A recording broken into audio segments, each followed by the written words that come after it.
Hi guys, for today's video guys ay i-review natin ang ating Sniper 150. Itong Sniper na 150 natin guys ay 5 years na siya sa akin. Binili ko siya January 2019. Ngayon 5 years na siya. I-review natin guys kung ano ang mga nabago, ano ang mga napalitan simula nung pagbili ko hanggang ngayon, kung anong mga sira, kung maganda ba siya gamitin, kung okay ba siya gamitin guys, at kakasatisfied ba siya gamitin guys sa loob ng 5 taon. So ito na yung motor natin guys, Sniper 150. So ito guys, kung makikita nyo ang fairings niya guys, medyo kumukupas na siya sa loob ng 5 taon. Tapos ang nabago ko guys, itong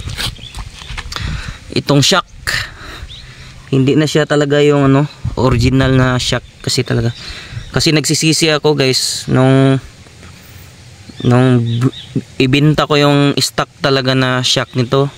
Hindi ko alam guys na ang totoong price pala dun guys sa original talaga na shock is nasa 8,000.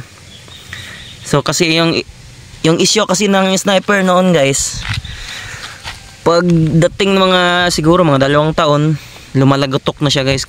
Kaya yun yung naging issue noon nito, yung shock lang talaga. Tapos ang ginawa ko guys, bininta ko yung shock niya. Tapos bumili ako ng mga customized na shock katulad nito.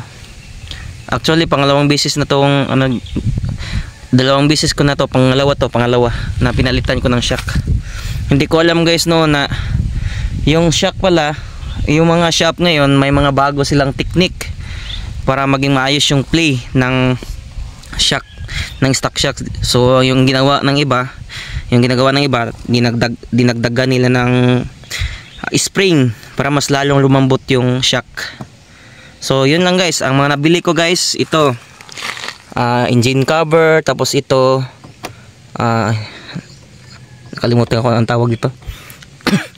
Tapos ito stock pa naman, mugs stock, yung gulong napalitan na ng gulong guys. Tapos itong disc plate stock pa rin. Tapos may dinagdag lang ako dito, yung mga gold bolts. At saka ito guys, yung headlight niya original pa rin, halogen type. Pero nalubat kasi yung stock talaga original. May nabibili naman dito sa shop. Hindi naman siya original talaga, class E, pero okay rin yung buga niya. Pagdating din sa gabi guys, okay naman yung ilaw niya talaga. So kailangan may mini driving lights lang i-install para pandagdag sa ilaw. So ito napalitan ko na ng guys, lever. Yung side mirror niya stock pa rin. Tapos ito nadagdagan ko ng crash guard. Ay, hindi crash guard. Hindi ko alam, ay step grill pala, step grill guys. Tapos ito guys, binilihan ko siya ng RCB shifter. So 3 years na rin tong shifter niya guys. 3 years na rin sa akin, goods pa naman. Tapos ito naka gold bolts. So ang mga naging sira niya guys, at saka ito guys, yung kadena niya at saka sprocket napalitan. Ito yung mga napalitan ko. Yung stock shock niya guys sa likod, ito rear shock na, okay pa naman, goods pa naman. Tapos itong gulong napalitan rin to guys, bagong gulong rin to. Tapos isa pa, itong signal light okay pa naman. Tsaka ito pinalitan ko na, naka gold bolts. Tapos yung sa pipe, stock pipe pa lang din, stock pipe lang. Pati yung display, pati yung brake caliper. So ito lang yung medyo nasira guys, kailangan ipaayos. Yun, gumagalaw-galaw siya. Tsaka itong upuan guys, stock lang din. So sa loob ng 5 taon guys, ito yung pinaka nagustuhan ko sa Sniper 150 guys na version 1 is yung battery niya guys. Kasi 5 taon mahigit na ngayon guys. Hindi pa rin napapalitan. Tsaka goods na goods pa rin yung andar niya guys. Tsaka yung battery niya. Goods na goods pa rin. Function pa. Mag-function pa lahat guys. Pati yung sa signal light. Pati sa starter. Tingnan nyo guys ha. Iyon ko. So ayan ko. 62,982 odometer na guys. So i-start ko guys ha. Stock lang niya guys. Stock lang. Kita nyo? Ayan. Pakinggan nyo yung tunog guys.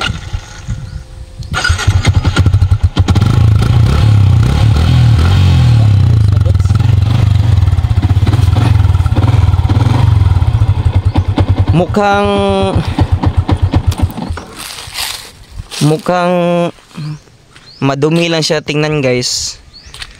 Kasi hindi naman siya nawawashingan. Tsaka hindi na siya na bibilihan ko ng mga maayos pa na parts. Pero sa loob ng 5 years guys, goods na goods yung andar niya, pati rin yung lahat.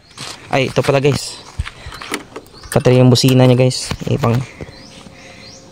Oh diba, function yan lahat guys. Pati yung sa signal light. Oh diba, signal light nagpa-function yan, stock pa rin. Tingnan nyo isa guys. Signal light. Pati yan. Yan. Pati rin yung stoplight niyan guys. Function pa rin. Ito yung maganda sa version 1 guys. Hindi kayo manghihinayang na ito yung nabili nyo version 1 kasi subok na siya. Para sa akin subok na siya.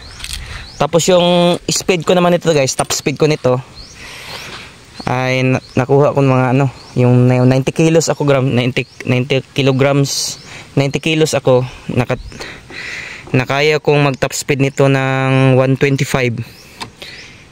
Pero iba mas mabilis yung nabili ko ngayon ng motor guys, kasi 150cc lang din yun, katulad na nito. Yung motor ko lang is GSX 150, pero mas mabilis yun kasi nakakapag top speed ako ng 140 km/h. Ito guys 125 km/h lang yung kaya ko top speed nito, pero goods na goods pa rin naman. Saka ito guys, subok na sa tiba ito. Maraming nang nagbabash nito kasi yung issue daw dati ng Sniper, meron daw lang nakikita na nababali daw yung chassis. Para sa akin guys, hindi naman siya totoo.